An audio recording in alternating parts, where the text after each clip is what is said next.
everyone, I'm Meredith. And listen, I'm just a girl, still stuck in my apartment, still looking for someone to talk to. So I found some people. My guest today is Broadway actor T. Oliver Reed. We're talking about returning to the stage, the Cabaret stage, with the concert series Sondheim Unplugged. The show is going virtual because of the pandemic and the Broadway shutdown, which began 9 months ago. Now, before we get into all of that, don't forget, like and subscribe to the Let's Talk About It YouTube channel. I don't want you missing new episodes. And make sure when you do, you hit that little notification bell right there so you never miss a video. Go ahead, like and subscribe. We'll wait. All right, did you do it? Great. T. Oliver Reed, thanks so much for being here. Let's talk about it. Meredith, thank you for having me. How's everything? I'm okay. How are you? I'm doing well, thank you. I'm happy that we are edging towards the end of pandemic, edging towards getting some vaccinations. Yeah, I have no complaints. And is Sondheim Unplugged going to help us do that? Oh my gosh, Sondheim Unplugged is going to do everything for you that you needed to, and then a couple of things that you didn't even realize were in the back of the recesses of your mind that you needed. I mean, again, like some of my favorite singers are going to be on that stage, and some of Mr. Sondheim's just best work. Some of those lyrics and those melodies are my favorites. No, absolutely. How does it feel to be back with this series? We've had lots of Sondheim Unplugged concerts in the past, but nothing since I believe it's February, right? And then the shutdown happened in March. So how does it Yeah. feel to be back with the first Sondheim Unplugged concert since the pandemic? It feels so good. I mean, it really does. It's such medicine for it was such medicine for my soul. I can only imagine what it's gonna be for everyone to hear these songs by some of, again, honestly, some of my favorite singers. It was so amazing to be on that stage with that piano and to hear Joe playing those melodies and to have the lights and everything, and for it to have a moment of sort of what we knew 9 months ago. The Yeah. thing that we took for granted so often. It's like, oh, we're just gonna go and we're gonna sing a little Sondheim and then we'll do something else. But to really be able to have some time on that stage and really hold on to that moment a little longer than probably we did before was great. Sure. And for anyone who's not familiar with the Sondheim Unplugged concert series, tell us what we're going to see and what we can expect with this show. First of all, is there anyone who's unfamiliar with it? That's a shame. Not my household. Not in my household, Yeah. but Yeah. It's amazing. Phil Jeffrey Bunn started this series. I think I think he's been doing it for close to 15 years, maybe a little longer. And it is this sort of catalog of moments from his stories that you've heard, you wanted to hear, sort of, Broadway legend, that Broadway folklore. He tells some of those stories, but also gives you a little backstory on each of the shows that are being performed that evening. And then Phil brings together some of his friends, some of those people who may have been a part of the original production, or just those that he knows loves the material, and they sing those songs, 90 minutes of hearing Sondheim. So whether it's, some of Sunday in the Park with George mixed with a little bit of Sweeney Todd, mixed with some of Anyone Can Whistle, like you really get just a bit of his journey as well, from his earlier shows to the later shows. now for anyone who hasn't been to 54 Below, it's called Broadway Supper Club. It's sometimes called Broadway Living Room. Now Yeah. it's coming literally into people's living room, or maybe like even, they're cozying up under the covers as it gets colder, and you're coming directly into people's homes. Yes. Cabaret is always really an intimate performance in an intimate setting, but how has it been translating that to now a virtual medium?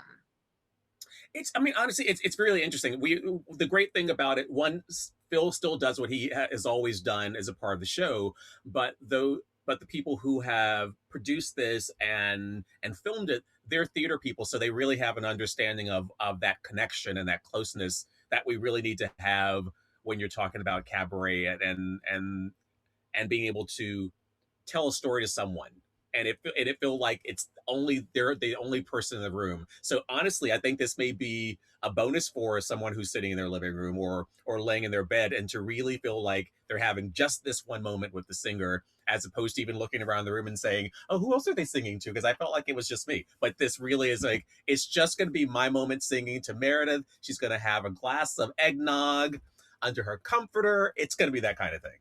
I will be there for that. I'm sold. Can Love you it. give us a little sneak peek, little insight what you'll be singing? What are some of the other songs in the review?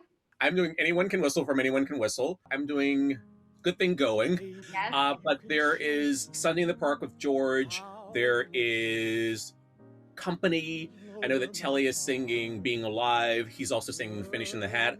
Nicholas Rodriguez, I think, is singing something from Into the Woods. There are a couple of duets. Like there's the George and Dot duet from Sunday in the Park with George as well. A Move On. And I think that may be Natalie and Nicholas. But it's again, you have Darius DeHaas and you have Mm.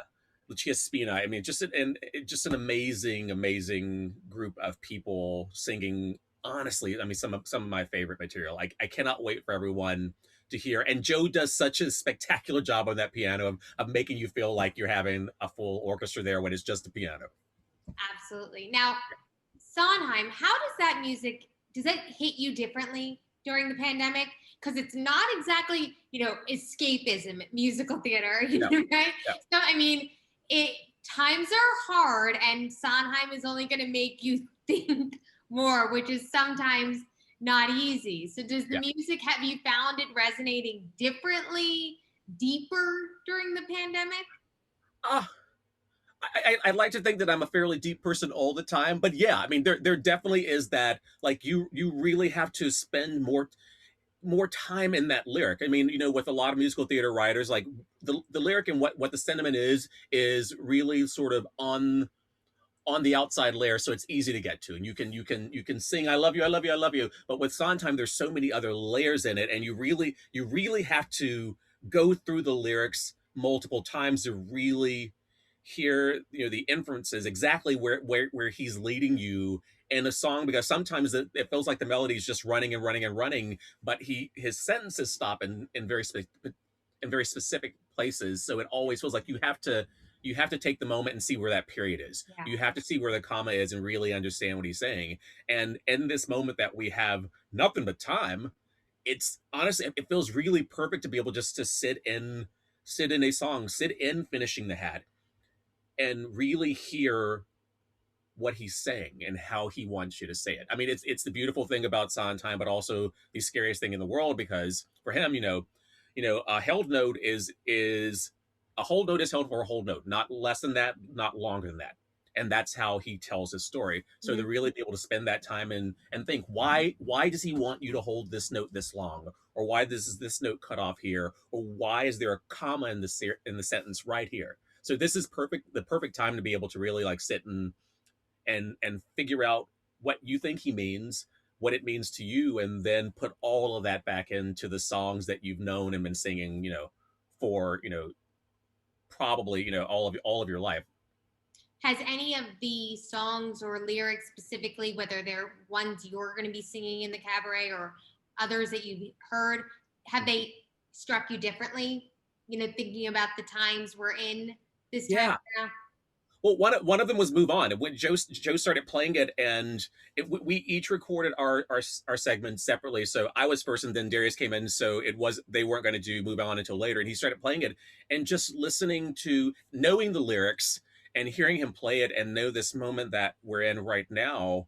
And you can't, right? Yeah, And you yeah, it's really want yeah. to.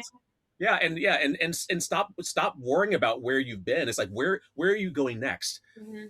Who are we going to be, and what are we going to do when we get out of this moment? We can't hold on to the past.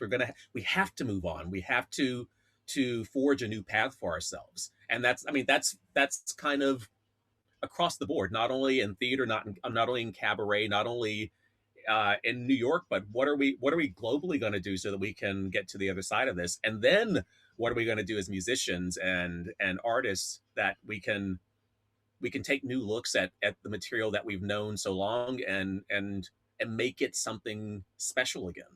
Finishing the hat too. It's like none of us have gotten to do what we have normally wanted or aspired. But Yeah. when you see Cabaret being created, when any kind of art is able to be produced during these times, you just look at it with wonder, Yeah, and sure. that music is very striking now. Yeah. And I mean, unfortunately, I don't think Mr. Sondheim is going to give us any more musicals, but I hope that this period strikes someone else in that way, that this is the beginning of another amazing journey of a songwriter, lyricist, composer, so that we come out of this with something special, and someone has been touched by the music of Sondheim, and pushes us forward. Right, take me back before you were able to go down those stairs at 54 Below and record this part of Sondheim Unplugged. What have these 9 months been like for you? No performing, no stages, or very different ones. Very Talk to different, me yeah. as a performer and also as a teacher in this field, what this time has been like. It's honestly, it's been so much busier than I thought it was going to be, because at the beginning of the pandemic, when we knew that Broadway was going to be shut down, there was that moment of like, okay, so then what are we going to do? What is the pivot going to be? And over the summer, two different colleagues reached out to me and said, we need someone to teach this class at one university, and then we need someone to teach this class at another university. So by August, like, my schedule was full of teaching voice lessons and acting class, and then starting a new organization, Black Theater Coalition. And then then I started working on all these things at the same time, and it's been it's been it's been amazing. I mean, and in the worst possible of scenarios and times, to have so much going on, and to be a part of helping a younger generation of performers, of artists, really find themselves and hopefully connect them in some way to the information that I've been lucky enough to get over the past almost 25 years on the Broadway. It's been great. It really has. And I it was, I had those first couple of weeks of like, what am I going to do? Let's do the spring cleaning. Let's clean out the closet. Okay, we've done that. What are we going to do next? Right. And we keep moving on. We keep moving on. Yeah. Yeah. But it's been really interesting to see how many people have made like full pivots, and what so many people have been able to accomplish in this pause. But I have to say, I I cannot wait for us to get to whatever the new normal will be for us, when we can get back into theaters, when we can hear those orchestras at 8:04 at night start to play an overture, when the lights dim, and when people actually hit the stage. Honestly, I can't imagine what that's going to feel like that first night for everyone, Yeah. for people on stage and people in the audience, and that rush of emotions, because it will have been at least a year Yeah. before we get to see it and do it again. What do you think the new normal looks like? Is there any picture in your mind? I don't know. I think the new normal will absolutely still include much more hand washing than we ever were doing before, apparently. I think there will be a lot more temperature checks. I think that when people are sick, there won't be the, oh, you got to give the college try. We're performers. You got to show up. I think there's going to be a lot more. You're sick, stay at home. That's why we have swings and understudies, so that people aren't getting other people sick. I wonder about sort of life backstage, and the idea that, do we need that many people sort of always in the theater, or can we prep shows, and then those who aren't necessary uh move away from those smaller spaces? But I think there are going to be some interesting changes. I don't think the dynamic of audience to cast is going to change that much. I think that's going to be the hardest thing, because that first row is the first row for a reason. Like, to be able to sit that close and feel the energy coming off stage. I hope that doesn't change. I hope that seeing smiling faces in the audience doesn't change. So at some point, I hope we get to that point where masks will be able to come off when we're in large groups, and or we find a way that with those clear plastic masks that people can actually breathe and they don't fog up, but so that we can see people's faces. Because that's, I mean, again, like if you had on your mask, I would not be able to see your beautiful smile, and that's the thing I want to see. We want to be able to see how everyone's feeling, and we can get a little bit from the eyes, but it truly is the entire face that tells our story. You know, whether it's a beautiful big smile or a quivering lip or a frown, whatever it is, so we really get what's going on, and I think that's going to be the thing that we're so we're so happy to see when we can see it again. What do you think the community needs from either outside organizations, from the government, from internal organizations, from the league itself Yeah. to reopen?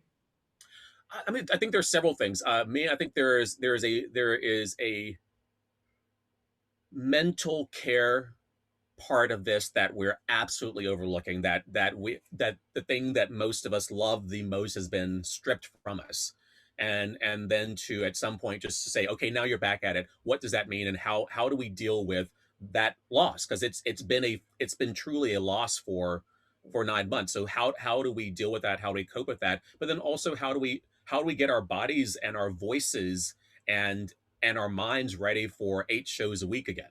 I Mm. mean, most people haven't been singing or haven't been dancing, or haven't been using those acting chops. So what do we do that's going to get us ready for shows again?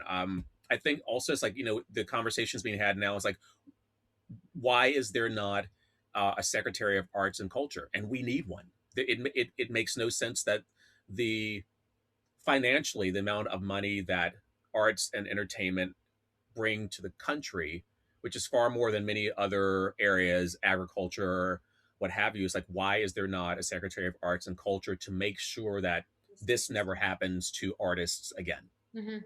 So, Speaking of preparing for a eventual reopening, what was that like for you just to be able to do Sondheim Unplugged?